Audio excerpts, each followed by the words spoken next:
नमस्कार दोस्तों, स्वागत है आपका हमारे channel quiz up learn and learn पर, जहां हम राजस्थान से जुड़ी रोचक और महत्वपूर्ण जानकारियां लेकर आते हैं। आज हम बात करेंगे जनगणना 2011 के कुछ महत्वपूर्ण तथ्यों के बारे में, जो राजस्थान की जनसंख्या, लिंगानुपात, जनजातीय जनसंख्या और पारंपरिक आभूषणों से संबंधित हैं। तो चलिए शुरू करते हैं। प्रश्न 1, जनगणना 2011 के अनुसार राजस्थान के किन जिलों में अनुसूचित जनजाति का जिले की कुल जनसंख्या में प्रतिशत सबसे कम पाया गया है? विकल्प ए बीकानेर और नागौर, बी नागौर और चूरू, सी बीकानेर और अजमेर, डी चूरू और गंगानगर। सही उत्तर ए बीकानेर और नागौर। व्याख्या: जनगणना 2011 के अनुसार राजस्थान में अनुसूचित जनजातियों की कुल जनसंख्या 92,38,534 थी, जो राज्य की कुल जनसंख्या का लगभग 13.48% है। बीकानेर और नागौर जिलों में अनुसूचित जनजातियों की जनसंख्या का प्रतिशत सबसे कम पाया गया है। यह जानकारी भारत सरकार के जनगणना कार्यालय द्वारा प्रकाशित आंकड़ों पर आधारित है। प्रश्न 2, 2011 की जनगणना के अनुसार राजस्थान के किस जिले में न्यूनतम ग्रामीण लिंगानुपात था? विकल्प ए जैसलमेर, बी धौलपुर, सी पाली, डी टोंक। सही उत्तर बी धौलपुर।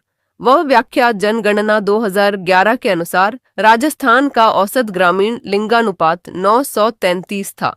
धौलपुर जिले में यह अनुपात सबसे कम, केवल 841 पाया गया, जो राज्य के अन्य जिलों की तुलना में काफी कम है।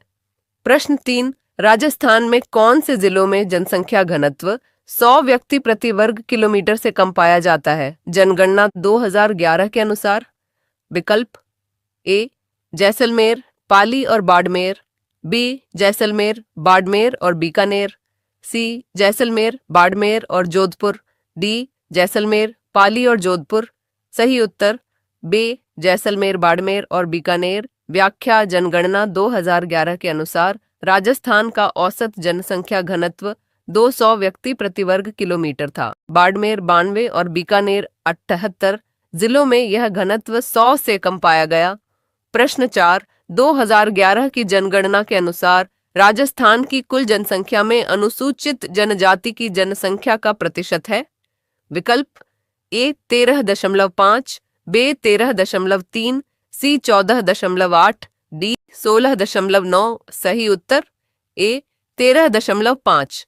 व्याख्या: जनगणना 2011 के अनुसार राजस्थान की कुल जनसंख्या 6,85,48,437 थी।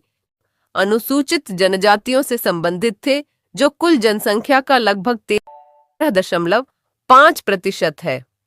प्रश्न 5, जनगणना 2011 के अनुसार राजस्थान का लिंगानुपात राष्ट्रीय औसत से कितना कम है? विकल्प ए राष्ट्रीय औसत से 6 बिंदु कम है, बी राष्ट्रीय औसत से 11 बिंदु कम है, राष्ट्रीय औसत से 6 बिंदु अधिक है, राष्ट्रीय औसत से 15 बिंदु कम है। सही उत्तर राष्ट्रीय औसत से 15 बिंदु कम है। व्याख्या: जनगणना 2011 के अनुसार भारत का औसत लिंगानुपात 943 था, जबकि राजस्थान का लिंगानुपात 928 था, जो राष्ट्रीय औसत से 15 बिंदु कम है। प्रश्न 6, राजस्थान में किसी महिला द्वारा दांतों के बीच सोने की कील लगाना क्या कहलाता है? विकल्प दामना, बी बोरला, सी चूंप, डी अलबारी। सही उत्तर सी चूंप। व्याख्या: राजस्थान में चूंप एक पारंपरिक आभूषण है, जिसे महिलाएं अपने दांतों के बीच सोने की कील के रूप में पहनती हैं। यह आभूषण विशेष रूप से ग्रामीण क्षेत्रों में लोकप्रिय है और सांस्कृतिक पहचान का प्रतीक माना जाता है। प्रश्न 7, बोरला नामक आभूषण महिलाएं कहाँ पहनती हैं? विकल्प ए हाथ, बी सिर, कान, नाक। सही उत्तर बी सिर। व्याख्या: बोरला राजस्थान का एक पारंपरिक आभूषण है, जिसे महिलाएं अपने सिर पर विशेष रूप से मांग टीका के रूप में पहनती हैं। यह आभूषण विशेष रूप से शादी और त्योहारों के अवसर पर पहना जाता है। प्रश्न 8, राजस्थान में दांतों के बीच में सोने की कील लगाने की कला को क्या कहा जाता है? विकल्प ए बोरला, बी दामना, सी बारी, डी चूंप। सही उत्तर टी चूंप। व्याख्या।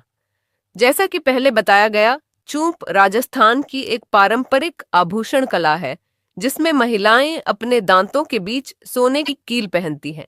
यह आभूषण उनकी सांस्कृतिक पहचान और सौंदर्य का प्रतीक है। प्रश्न 9। स्त्रियों द्वारा बोरला आभूषण कहाँ पर पहना जाता है? विकल्प ए पैर, बी सिर, सी हाथ, डी कमर। सही उत्तर बी सिर। व्याख्या। बोरला एक गोलाकार आभूषण है जिसे राजस्थान की महिलाएं अपने सिर पर विशेष रूप से मांग में पहनती हैं। यह आभूषण उनकी पारंपरिक पोशाक का एक महत्वपूर्ण हिस्सा होता है। प्रश्न 10। चोल, निकोल, पट्टा, दुकुल, चोरसो के विभिन्न नाम हैं। विकल्प ए घाघरा, बी अंगरखा, सी ओढ़नी, टी चोली। सही उत्तर सी ओढ़नी। व्याख्या। चोल, निकोल, पट्टा, दुकुल, चोरसो आदि राजस्थान में ओढ़नी के विभिन्न स्थानीय नाम हैं। ओढ़नी राजस्थान की पारंपरिक पोशाक का एक महत्वपूर्ण हिस्सा है जिसे महिलाएं सिर और कंधों पर ओढ़ती हैं। दोस्तों, आशा है कि आपको यह जानकारीपूर्ण वीडियो पसंद आया होगा। अगर हाँ, तो कृपया लाइक करें, शेयर करें और हमारे चैनल को सब्सक्राइब करना न भूलें। अगर आपके पास कोई सुझाव या प्रश्न है तो कमेंट सेक्शन में जरूर बताएं। धन्यवाद।